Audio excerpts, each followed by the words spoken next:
Hi, it's a very exciting afternoon. My name is Terry Sierra, and I'm the chief of the Serial and Government Publications Division, which is the home of all the library's comic books.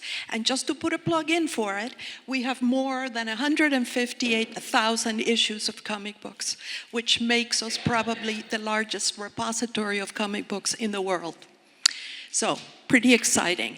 And but I'm not here to brag about this or anything like that.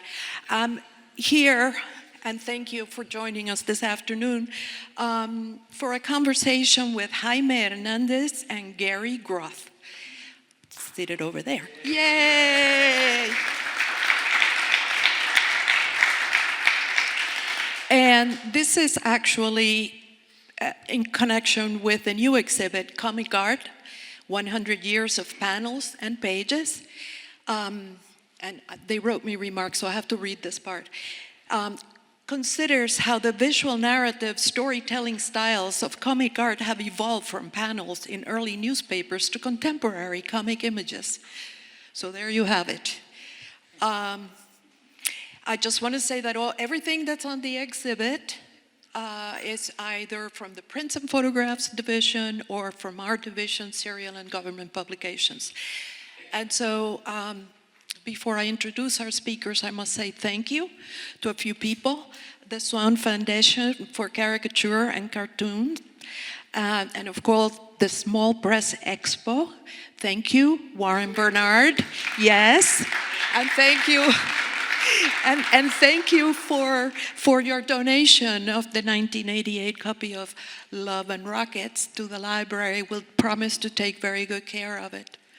I also want to thank the exhibits office for doing the fabulous job that they always do, and our curators for prints, Sarah Duke and Martha Kennedy, for our division, Georgia, who's in the back, Georgia Higley, and Megan Halsman, who had to go take care of a sick kid. Let's see. Let's talk about Jaime. Jaime and his brothers, Mario and Gilbert, created Love and Rockets in the 1980s punk scene in California. I wasn't there, so I can't see how you were, huh? Was it a good one? It was good. Okay, we've established that. So they came up with the characters of Maggie and Hopi, you know all about that, and they're two very strong Latina women, which I kind of like. There aren't too many of those in cartoons or in comic books for that matter.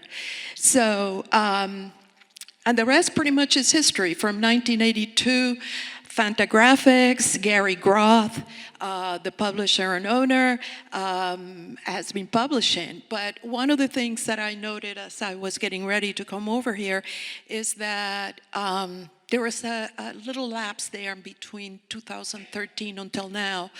But it is on Amazon, the new Love and Rockets, and 2019, and they have aged, both Maggie and I. It's fascinating. They have gray hair or gray streaks. They're a little pudgy, a little softer than they were. So it's kind of fun.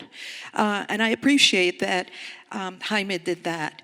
I also found, before I asked him to come up, that Gary, and he confirmed it, is the 2014 winner of the Stranger Genius Award.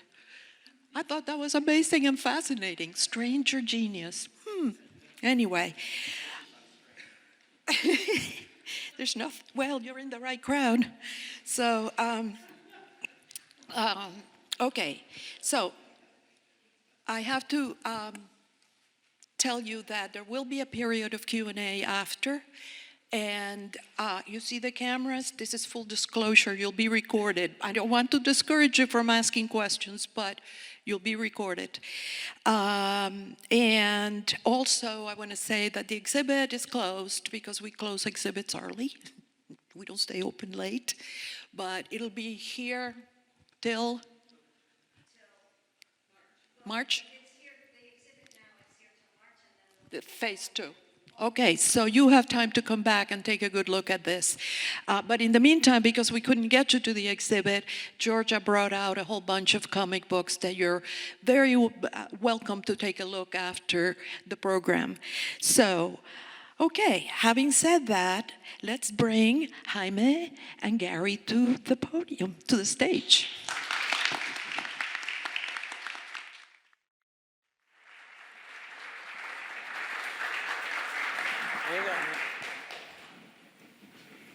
Hi, everybody. Well, thank you. The slideshow officially begins. It's my mom's backyard. You know, I wasn't aware you were going to introduce Jaime, but I wrote an introduction that I think I'll read anyway. He gives a little bit more information about Jaime. Jaime Hernandez was born in Oxnard, California, where he grew up with his 4 siblings, one of whom, Gilbert, would also go on to become a groundbreaking cartoonist. Their mother was an avid comic book reader in her youth, and it was from her infectious enthusiasm that Jaime began his appreciation of such cartoonists as Jack Kirby, Steve Ditko, and such comics as Dennis the Menace and the Archie line. Both parents encouraged him to draw from an early age. In the late 70s, the punk phenomenon inflected his life in drawing. And in 1981, he and 2 brothers, Gilbert and Mario, self-published a 32-page zine titled Love and Rockets. The next year, 32 pages of comics were added to it, and it was relaunched as Love and Rockets #1. Love and Rockets has been published continually since then, and for the last 38 years, Jaime has used it as the place he can write and draw stories without editorial interference, where he puts himself on the line every issue, creating work that stands or falls on his singular artistic vision. Jaime's earliest stories took place among the trappings of sci-fi and comic book iconography. There were dinosaurs, there were rocket ships, but they already reflected the interior lives of his characters. That, at least, is what I picked up on from the very first story. And in short order, those fantasy elements vanished, and the milieu reflected the more realistic one he himself lived in. His 2 most popular characters, Maggie and Hopi, started off as cute punk girls and then grew older, and to the consternation of his less discerning fans, they gained weight, entered middle age. Most of his characters, and if I may say so, his most interesting characters are women. This, too, is unprecedented. His depictions of Maggie and Hopi and his other female characters were so accurately realized that, if I remember correctly, and Jaime can correct me if I'm wrong, hope I'm not because this is a good story, when he was still relatively little known, many of his readers thought he was a woman and were surprised to learn that he wasn't. I thought I was Jamie. I thought this case of mistaken identity was the highest compliment, a testament to the empathy that's at the center of Jaime's art. Narrative comics up to then had a rich and illustrious history of storytelling in many modes and genres. There was surrealism, fantasy, satire, domestic comedy, slapstick, melodrama, adventure, political commentary, existential searching, soap opera, noir, romance, autobiography. But the distinction I want to make with what went before is that Jaime and his brother Gilbert in his Palomar series conveys the intimacy of human experience in a wholly fictionalized world teeming with characters that live on the page, and does it using the unique language of comics. It would be only a slight exaggeration to say that Jaime Hernandez changed the face of the comics medium. Let's welcome Jaime.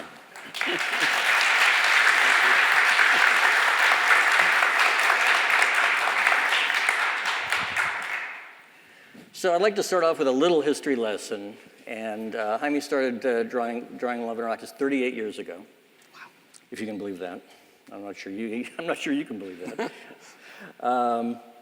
So I'd like to ask you, first of all, if you could talk a little about what comics was like to you then, what the whole idea of drawing comics and how you saw the profession, and what it was like entering that profession in 1982, and maybe contrast that with the vastly different landscape today.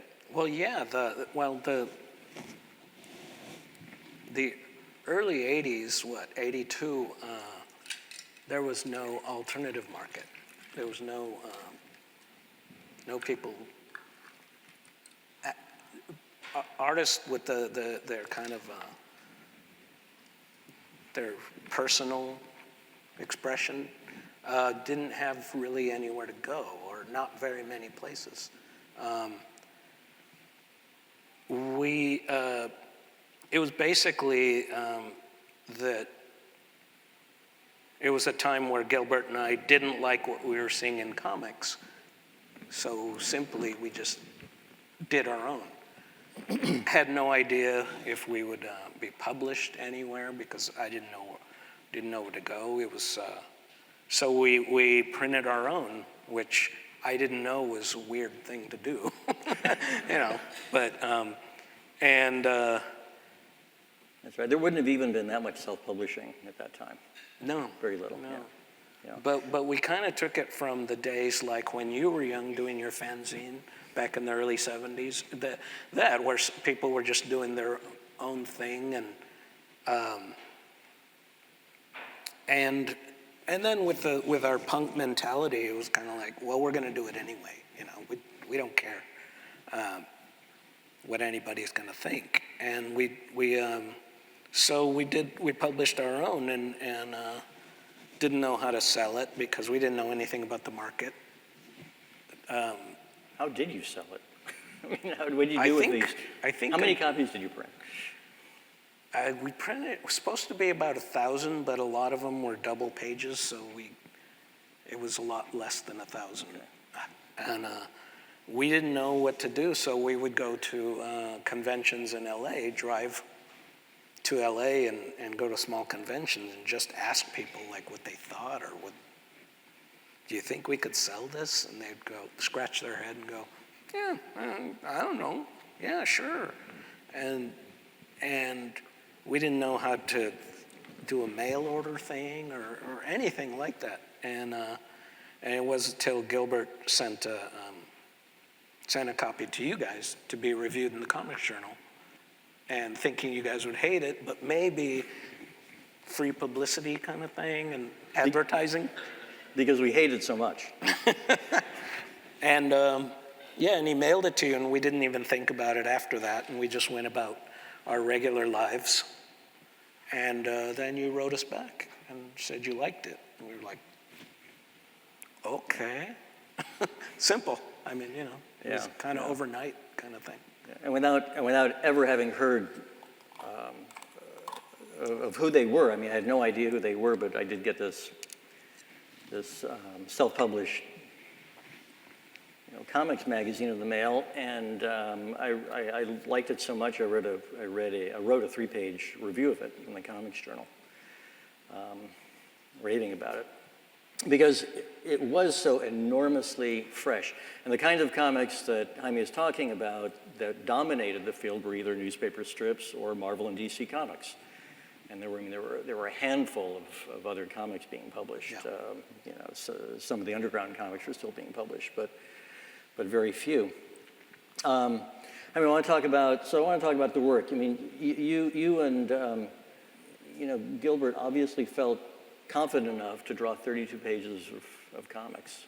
Can you talk a little about how what you experienced up until that time and what your interest in comics was? Yeah, well, we grew up in a house of comics because Mom encouraged it instead of discouraged it.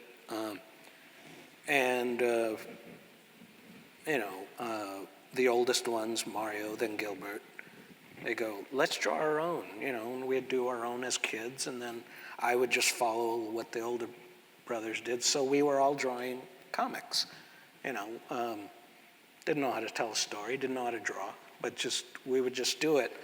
And as we got older, Gilbert and I kept at it. Other siblings started to back out.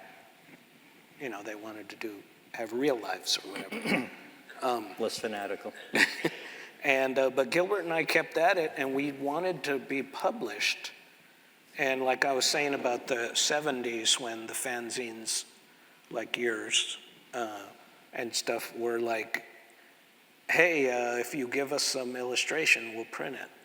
And so we thought, at least we'd be published, even if this fanzine, has 25 followers, at least we'd just see ourselves in print.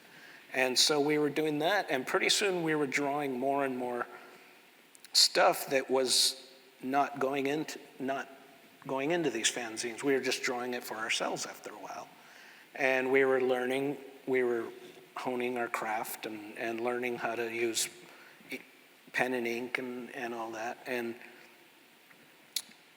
it was till Mario saw what we were doing. He goes, "What the hell is this?" And we were just like, "Oh, well, we want to do comics." It was just pretty simple, pretty like naive, and so it was. As I started getting older, like out of high school, I started to create these characters, but they were for myself, like this Maggie character. She started out first space mechanic kind of thing, and then as I started to get into things like the punk scene and stuff, I cut her hair, changed her clothes, and she started to like change, To reflect more your own experience. Yeah, and then that was when we started to realize, like, okay, we're Mexican guys from Southern California. We live in this really cool culture that most of the world doesn't know about.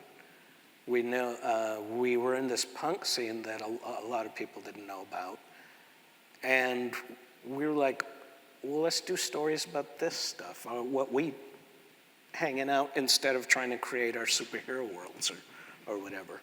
And pretty soon I just realized what a wealth of culture we had to tell these stories. And it was still kind of like, I don't know if anyone's going to get this, but I'm happy doing this, It was just like, it was almost like, well, I don't care what anyone thinks. I'm just going to do this because I'm happy. It makes me happy. And maybe one day it'll be printed, maybe not, but... And I started to get into the characters, and I really liked like the Maggie and Hopi thing of the two characters bouncing off each other, kind of like my punk Betty and Veronica kind of. And then just creating characters that were like friends of mine from back in our town, telling stories about, just about like, remember when our grandmother told us that story about the ghost and this and that? Just all that stuff was just so rich to us, and we were realizing that, a lot of the world doesn't know about this at the time. This was late 70s, early 80s, and because, what you were getting on TV and stuff, like... I was going to say, you're not talking about just comics, you're talking about media. I'm talking about television, everything. films. Movies, films, TV, comics. You're just like, none of this is there. So it was kind of easy to just throw all these characters out there. Well, let's make some of them gay. Okay, let's make some of them this, that. Let's do character like this. And it was just almost like open canvas, like nobody knows this, so let's just throw this out. And that was a great impetus to depict, a social realm that was not being depicted. Yeah, and because that stuff that I grew up with was writing its own story. I didn't have to think of any cosmic thing, going on. It was just like, well, these guys, went out cruising, and then the cops chased them, and then someone got knifed, and it was just like, oh, and then they got drunk, and then this, and then they went to go see bands and stuff, and it was just like so much to do, and it's fun. We're having fun doing it, Anyway. Well, now in your very first story that I remember in that first issue of Love and Rockets that you self-published, it was a Hopi and Maggie story, and one of the things that took me about it was that there was such an open sexuality about it.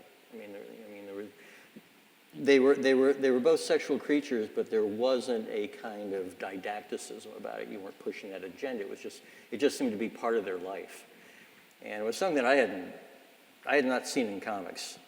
Now, underground comics, they smashed taboos. I mean, they were all about sex, transgression, violence. They were political in their content, but what they weren't. They didn't do casual slice of life dramatic stories. I mean, they were just much more. They were out there just trying to smash the taboos that prevented comics from depicting this stuff previously. So your very first story started Maggie and Hopi. I don't know if Rand was even in that story, but so many of your characters, women dominate your stories. So can you explain why you made that decision from the beginning? That one's always hard to answer because it's got a million answers. I could say, well, I love women. I love to draw women. I like to write women. So I'm going to come up with a new one that I never have said. I just wanted more women in comics. I was reading comics where the women didn't say anything. They didn't have room to say anything. And I was like, well, I wanted them to have more to say, because, I remember, growing up on Betty and Veronica comics, Archie comics, and they had plenty to say, the stories were pretty simple, and they're, who's going to get Archie this time, or whatever, but it was still this kind of thing where Betty and Veronica ran that comic, they ran the thing, and I wasn't seeing that after a while, and so it was kind of like have my cake and eat it too, just like, oh, I get to draw women, I get to write them, I get to give them their space and stuff, and it's, I still don't know really why, but I just like it, and I like writing women, and I like making women come to life in my comics, and even your early sketchbooks were filled with drawings of women. Yeah. Now, it's one thing to like to draw women. There are a lot of cartoonists in the past you can cite who like to draw women. They drew like pinups and so on. But it's another thing to take that leap and want to explore their inner lives. And Sure. That's what you did, if not immediately, very early on. What was the... I remember one thing about, where I would do a drawing of a woman in a spacesuit or a woman barbarian with a sword or something. And I remember drawing it and then just going, there's something missing. There's something that I don't think this picture stands on its own. And I started to realize, because I don't know this person, and I found out the more I did the comics that I was able to know who these people were. And it just made that drawing just seem more. And I was never happy with just a pinup, just doing a pinup if we were on a bikini or something, So, I don't know, that has something to do with Because it. a lot of, Jaime and I read a lot of the same comics, Marvel and DC, and they were all pretty one-dimensional. So it was a huge leap for you to want to dig into the lives of these characters, into the interior lives of these characters, Sure. and the relationships. Were you conscious that this was a change? This was a departure from what had previously appeared in comics? Yeah, in a way. Another thing was, I remember I was out of high school, no future, and I started to think about, why do I like these comics? Why do I go back to the comics I grew up reading as a kid. I go, why do I like this artist better than this artist? Why do I like, and I just started to to really embrace who these artists were, even if like this Archie artist was doing the house style, you could tell they had something coming out from underneath. The Dennis the Menace artists who were ghosting Hank Ketchum, there were certain artists where you were like, but this guy has something going on. They know how to make this stuff move. And Would that have been true of Kirby and Ditko as well? sure. I mean, after Kirby and Ditko left. Yeah. You know, So you saw they something. lost me. You saw something that was bubbling up beneath the stories. Yeah, Not just yeah. the surface. Yeah, stories. and also at that time, I was really into creating characters to dialogue back and forth. I remember being obsessed with the book at the time, Alice in Wonderland, because of Alice's arguments with the characters, like arguing with the caterpillar, trying to get answers from the caterpillar, and he's just screwing with her, you know. And I just remember that back and forth, and I started to really get into that, and so I really liked creating characters to just, like I had my Maggie, I needed my Hopi for them to bounce off each other, and then I would try to put other characters in there, but their personalities were so strong that the characters just kind of stood back while Maggie and Hopi was just like steamrolling, you know. And I just really found that was my calling, that these characters had to have these lives and put as much of me into it, you know, even if they weren't me. Right. You know. I have to mention something because this is driving me crazy, which is that the imagery I'm seeing is squashed. You might have noticed that, Jaime. So it does not reflect, I don't know if this is making you cringe as much as it's making me cringe, but it doesn't really reflect. No, but it brings up that maybe they don't know that these aren't. Well, I wanted to point that out because this does not reflect Jaime's drawing. Yeah, they're kind of. They are, they're virtually, the pages are virtually square on the screen. I'm not sure how that happened because when I prepared the PowerPoint, you know, they were full size. But anyway, I just wanted to let you know that because it's making me crazy. You know, looking at the pages, I'm abandoning the questions I wrote, which is the best kind of interview. But looking at the pages on the screen, it occurs to me that you almost had to create your own language to depict these characters because, you know, I mean, all of the templates before, I mean, everything from, you know, Winsor McCay to George Harriman to Charles Schultz to Jack Kirby, I mean, they were designed to depict certain things. I mean, with McCay, it was like a surrealistic view of the world, and with Kirby, it was, you know, it was action and so forth. But first of all, do you agree with that? Sure. You had to. Sure.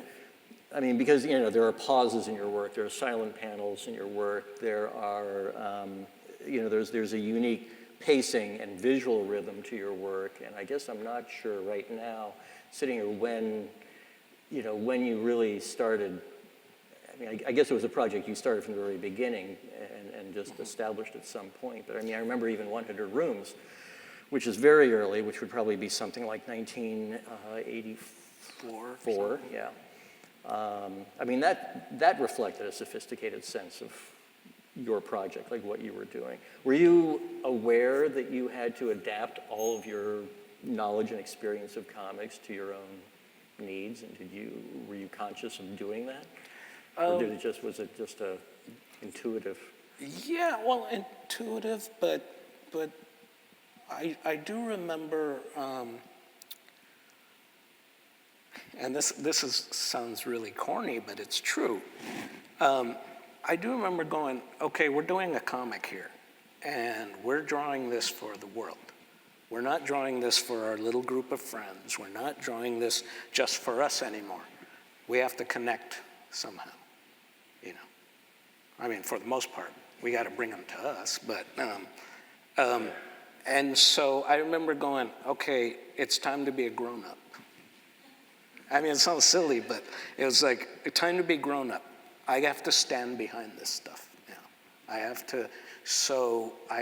to find a way to have fun with this, but also give it to people who know nothing what this is, and make them understand, and make them,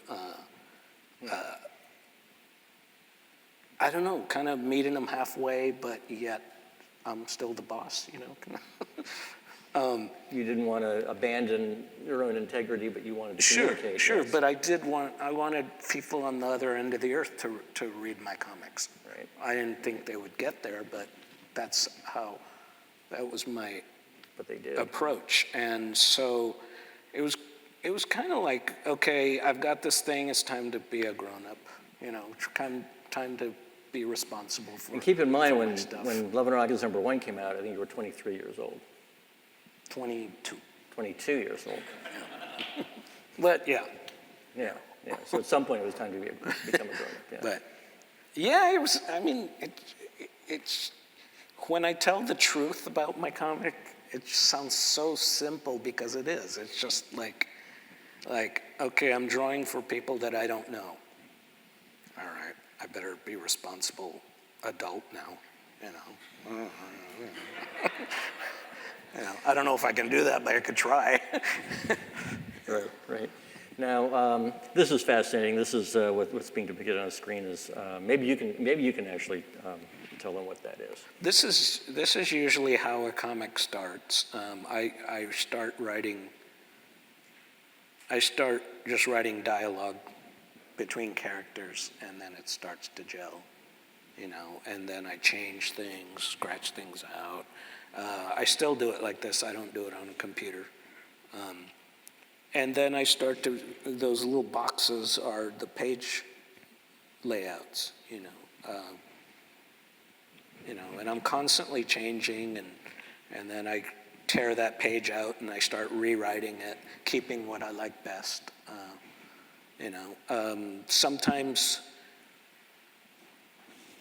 Sometimes the script only goes halfway through the page, and then I start changing it when I put it on the final paper. Right. I was going to ask you how much you change when you have the breakdown on the page. And it's so like organic and let's put it this way: I could never teach this stuff in a class because they would just walk out halfway through class, just go, "This guy doesn't know what he's talking about." Right. The professorship is not in your future. Yeah, exactly. So when you start a story, do you start, and maybe it changes, but do you start with an image? Do you start with a premise? How do you generate? It's different every time. Sometimes I seriously want to draw a character in a raincoat walking in the rain. Mm-hmm. And I go, okay, what's the story? They're going somewhere. They have to go pay a bill. Something's going to stop them from getting there. Something is going to, you know, or sometimes it's just, or sometimes it's like, well, right now Maggie's mad at Hopi. All right, so she's in a crabby mood. This story moves where it's her bad attitude. You know, that will write something. Sometimes, you know, it's just whatever will get it to the page fastest, because I'm not good at concepts, so these characters have to move me there. And when you say you're not good at concepts, what do you mean? I couldn't write a whole plot, story and then put the characters in it. That's okay. Or I can every 5 years, okay. But I can't. For a comic that's supposed to be semi-regular, okay. I kind of have this pep talk with my characters and go, all right, who's got a story for me? Maggie is in most of the stories because I know her so well that she'll write a whole story. And I'll start with a 4-page story and she'll turn it into a 100-page story because I just know her so well, and I love watching her go from point A to point B. There's just something about her character that I know so well that she'll do it for me. Okay. Speaking of knowing characters so well, you started off with a handful of characters.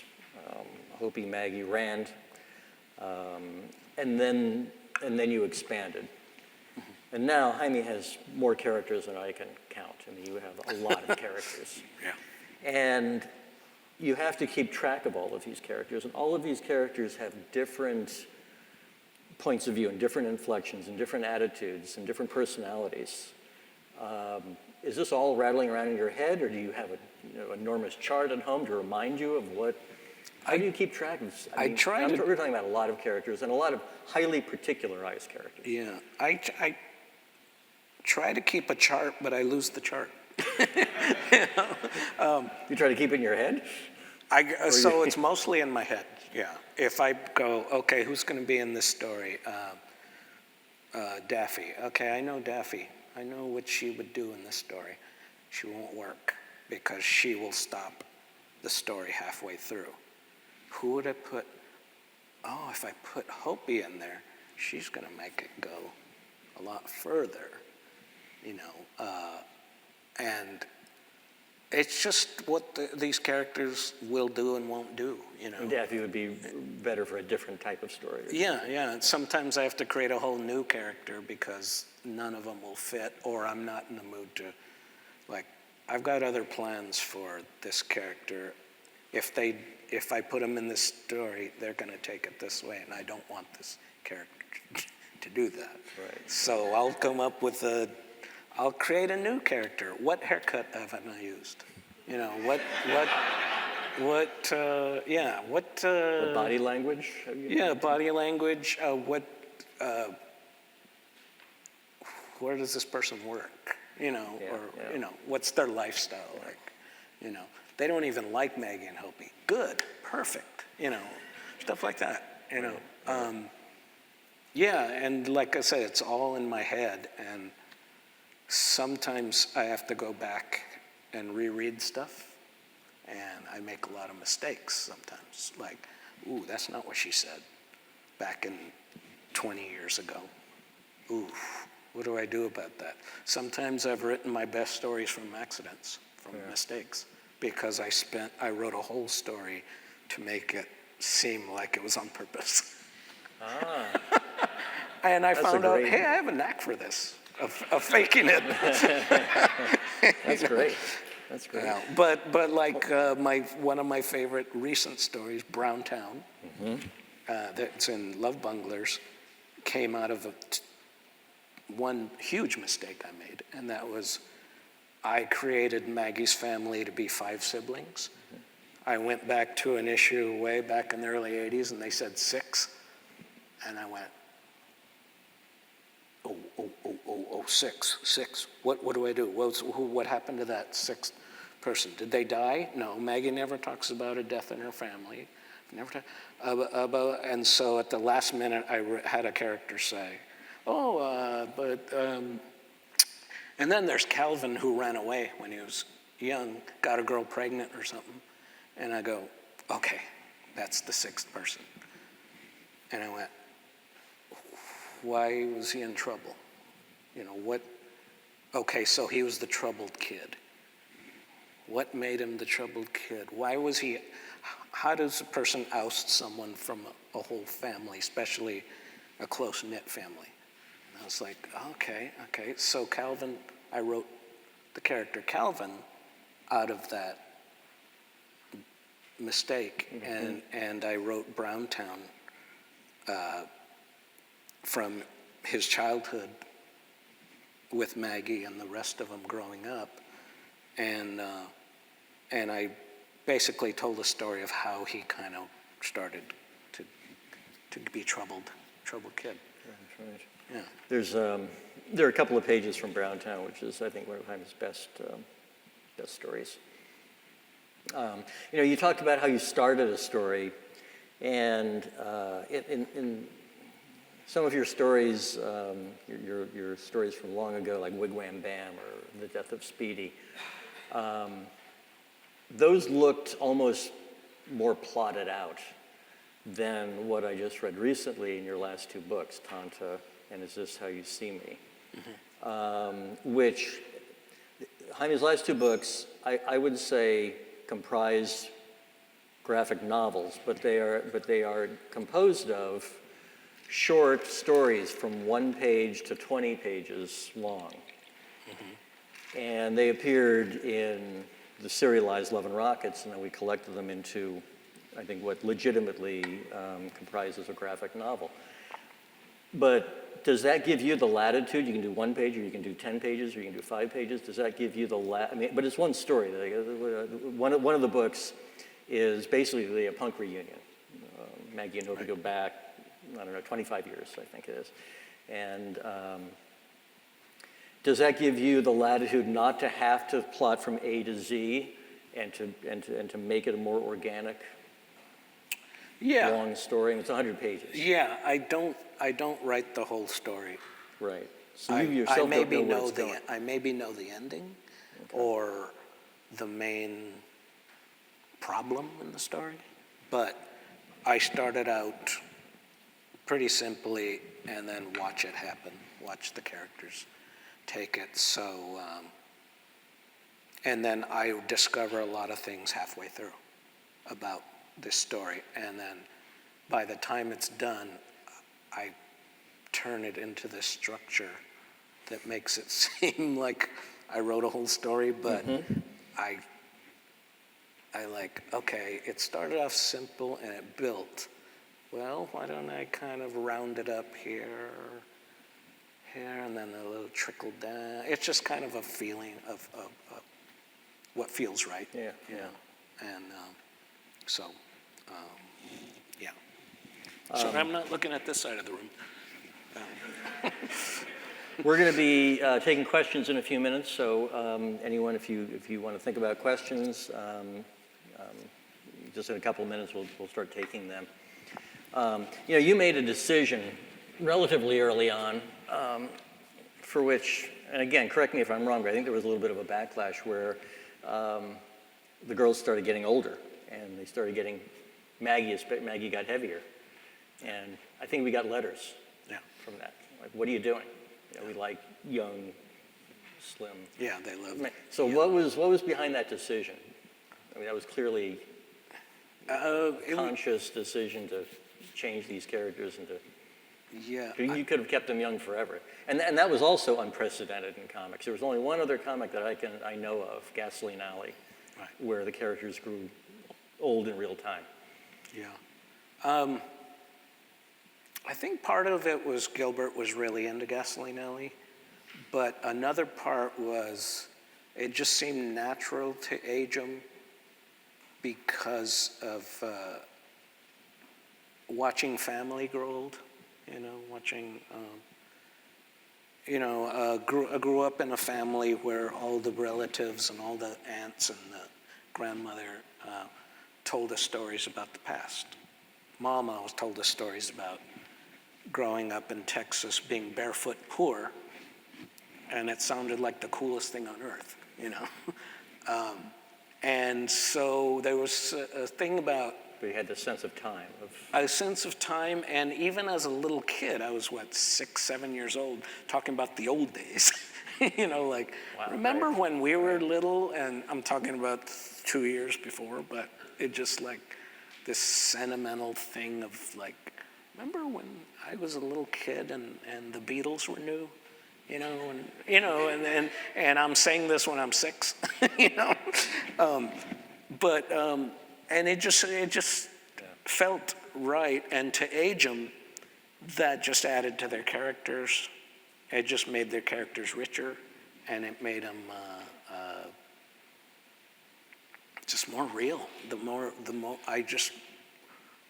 more I started to know these characters through having a past and having a present and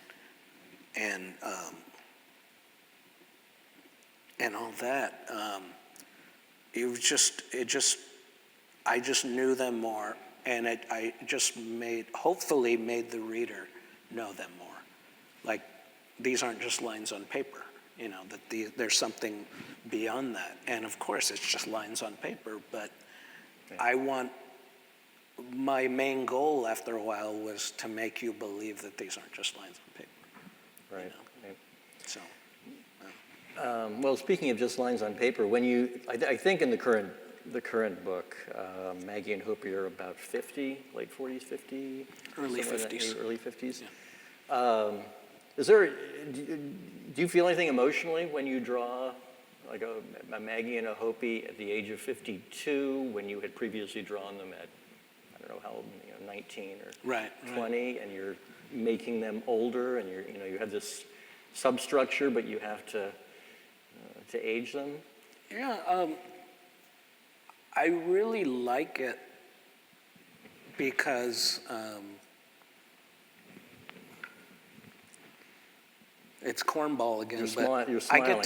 get to go back to the very first issue and go, oh my God, we were babies.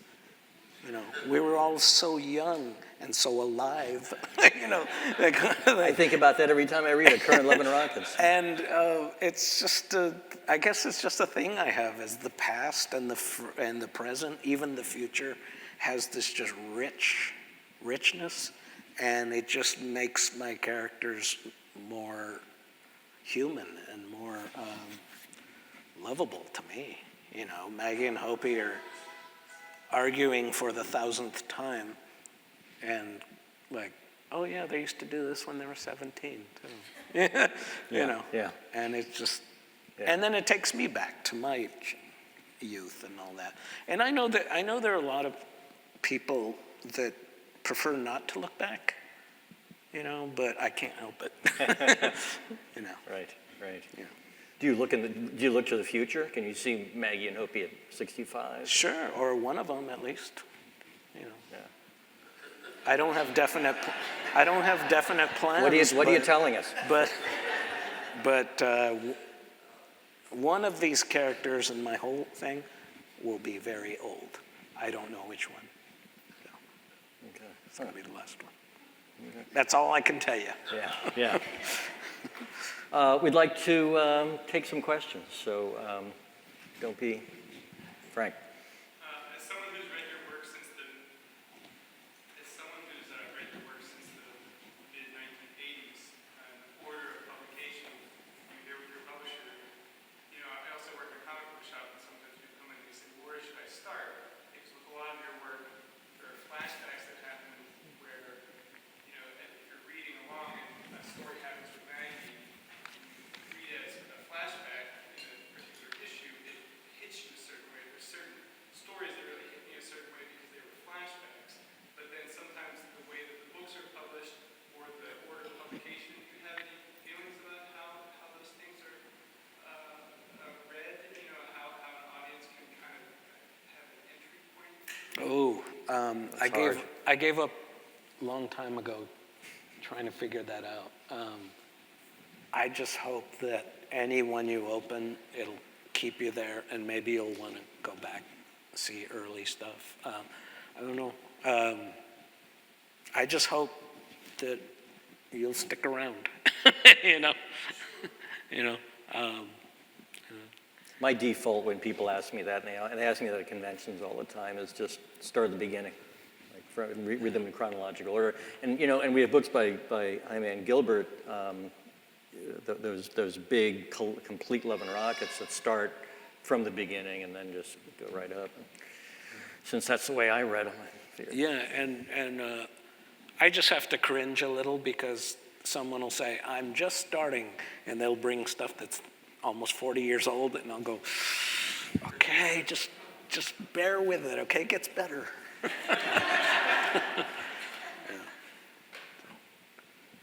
Right there. So I read in an interview a long time ago, and you said something like, after you finish a story, you're kind of like just not able to do anything for a few days, and that your wife thinks you're kind of like useless for a while. And I think about this all the time, and I'm in one of these right now. Do you have any advice do you power through this? Do you just kind of, after you're done, you just sit around and wait to feel creative again? I mean, how do you, I don't know, live an artistic life? Yeah. I just know it'll come back because I've been doing it so long, you know. I burn out because I put so much into what I'm working at the time. And after I'm done, I'm wasted because everything came out of me. It spilled into that one issue. And sometimes I've got something in the back of my head like, you know, hey, now I want to work on this. But sometimes I just can't do it. I'm just empty, and I have to look out the window, you know, and then take out the trash or something, you know. But you know, by now I know it will come. It will come. I hate to say it, but the older I get, the harder it is to come. But I don't know. Just roll with it. Just let it happen. You know, that's the way I do it. I just let it happen. I can't force myself to do something if I'm not ready. And sometimes it takes longer than others, but, you know. Do you still feel as creatively vital and relevant today as you did 10 or 20 or Sure. 30 years ago? I do. I just get more tired. Tired faster? You know, as sometimes I wake up and I go, I don't have anything. I'm done. I'm through. Okay, it's over. And then I'll be driving to the store or something, and I'll go, oh yeah, I got this other character, and I haven't done this one story about them yet. You know, and it'll just pop in my head. If I, you know, wake up in the morning and go, I've got a whole thing here, you know, when just the night before I was just like, it's over. I'm done. I'm done. I got nothing left to say, you know. So I've learned to trust that, you know, Right. because if I don't trust it, I'll never do it. You know, I'll never get back to it. But, Right. I'm sorry. Yeah, my 16-year-old kid is getting really into your comic right now. He's going crazy over it. And he has a question for you. He can't be here. He's at school. Where did the name come from? Where did you get Love and Rockets? He thinks it's the best name for a comic he's ever heard in his life. He wants to know why. Where did it come from? I'm sorry, I can. Where Love and where did Rockets? the title Love Where and did the Rockets name come from? Oh, the title? Oh, Maggie? Oh, the name. I'm Just sorry. Love and Rockets. Love and Rockets. Love and Rockets, Gilbert. We were putting a comic together, and he made mock covers with different titles, and he just put them out, and he just goes, which one do you like best? What do you guys like best? And we pointed directly to Love and Rockets. We go, we like Love and Rockets. What were the alternate titles? I remember one was Blue Food. Blue Food? Yeah. It's good that you picked it. Yeah. Yeah, I can't remember the other titles, but I just remember Blue Food is such a Gilbert title. when he put, I think it was a George Carlin joke. There's Yes, no blue yes, it was, food. right. Yeah. That's right, it was. And yeah. But back then, you have to remember the book was full of love and rockets. Now it's just full of love. Yeah. Oh, yeah. I don't know how many years I heard people going, so where's the rockets? You ever- So after almost 40 years, have there been times when you've been tempted to just walk away from them and start new characters, a new series, something different? I'm sorry, my old ears are... Was there ever a time when, throughout over the last 40 years, when you felt like walking away from Love and Rockets and starting entirely new characters? Yeah, but every time I wanted to do that, I had a character in Love and Rockets that fit, that just filled it in. And so it's hard to leave my cast of characters, you know. Every time I do create new characters, somehow they end up related. Somehow I can't, it's hard to separate this stuff for me. I mean, new character. Oh, I can go in Love and Rockets. Right. You know. Yeah, I mean, such a rich tapestry. Here. I'm sorry, guys, that I can't hear. I'll try to be loud. Fantastic things happen in your stories, but I wondered if you could speak about when those are happening, if you have an internal logic where you're like, no, that's too ridiculous, or if there's like rules you follow. Can you about cite one of the fantastic things you're referring to? I mean, people fly. Or the superhero. Yeah, I mean, there's realism and then, We didn't talk about your superheroes. yeah. Oh, yeah. So different characters seem to have different constraints put upon them sometimes.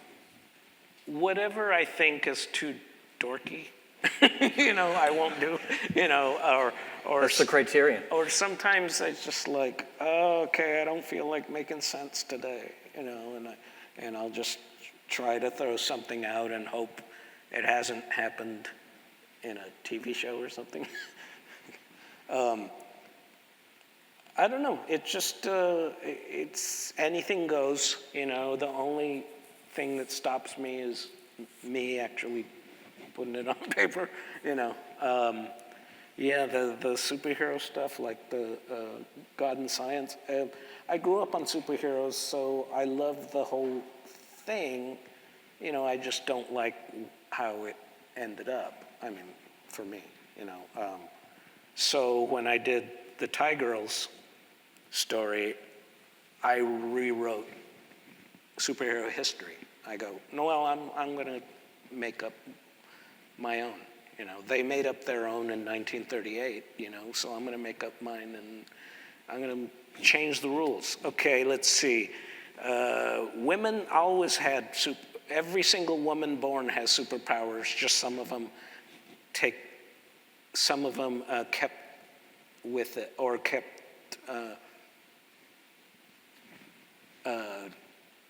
ended up with it. Well, that's not how superheroes work. Yeah, sure it is. And so, and it was like, well, what about the men superheroes? Oh, they have to have accidents, like in a lab or something, like something explodes, and they get that, and so I have the young woman's superheroine's mom just going, yeah, but we women, we got it in us, man. We all got it in us. And I thought, yeah, that's cool. Throw that in the boys' club, at the boys' club of superhero stuff. Yeah. And your superhero story, which is like 150, I mean, it was a substantial book. I mean, you used a lot of the characters from Hoppers. Yeah, and it yeah. somehow fits seamlessly. I mean, somehow you just converted them into superheroes, and it worked perfectly. Yeah, I took all the hints that were in the back of Love and Rockets going on, like ever since the first issue. Penny Century goes, I want to be a superhero, and I go, well, this is the story where she gets to be a superhero finally. Maggie had that tenant in her apartment complex, who Maggie had a suspicion that she was a superhero and in hiding, living in her apartments and stuff. And I go, well, I'll do that.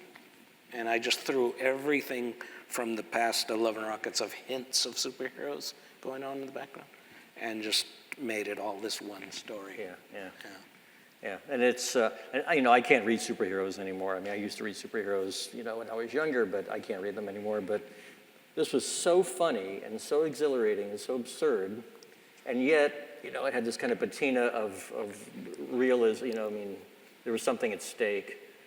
But it was also just so, so wildly funny that it worked. It was just fun as hell, Yeah. because I just took And, and visually, you could really let loose in a way you could not in your more realistic story. And it kind of wrote itself, because Was that liberating, the visually being able to do I love to do stuff like that every once in a while, because the Maggie Hopi world is so tight with continuity and the real world. And you have to be very disciplined. And I have to be very disciplined, and I have to work within the confines of reality.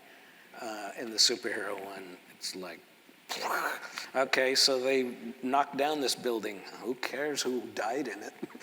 You know? Right, right.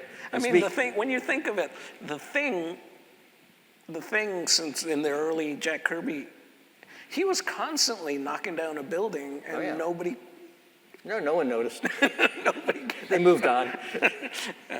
But speaking of which, one of my favorite stories of yours is Easter egg, which was just every panel is crazily absurd. yeah.